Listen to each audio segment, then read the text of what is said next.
ಬೆಂಗಳೂರಿಗೆ ಹೊಸ ಬಾಸ್ ಬರ್ತಾ ಇದೆ. ಹೌದು, ಕರೆಕ್ಟ್ ಆಗಿ ಕೇಳಿಸ್ಕೊಂಡ್ರಿ.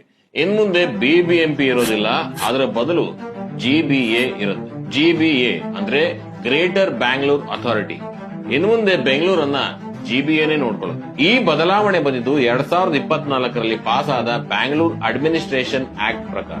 ಈ ಆಕ್ಟ್ ಪ್ರಕಾರ ಬಿಬಿಎಂಪಿ ಅಫಿಷಿಯಲ್ ಆಗಿ ಎಕ್ಸಿಟ್ ಆಗ್ತಾ ಇದೆ. ಬೆಂಗಳೂರು ಮಹಾನಗರ ಪಾಲಿಕೆ ಇನ್ನು ಮುಂದೆ ಬೆಂಗಳೂರನ್ನ ನೋಡ್ಕೊಳ್ಳೋದಿಲ್ಲ. ಅದರ ಜಾಗದಲ್ಲಿ ಜಿಬಿಎ ಅಂದ್ರೆ ಗ್ರೇಟರ್ ಬ್ಯಾಂಗ್ಳೂರ್ ಅಥಾರಿಟಿ ಪವರ್ ಅನ್ನ ಡಿಸೆಂಟ್ರಲೈಸ್ ಮಾಡುತ್ತೆ. ನಮ್ಮ ಬೆಂಗಳೂರನ್ನ 7 ಸಣ್ಣ ಸಣ್ಣ ಕಾರ್ಪೊರೇಷನ್ ಗಳಾಗಿ ಡಿವೈಡ್ ಮಾಡ್ತಾ ಇದ್ದಾರೆ.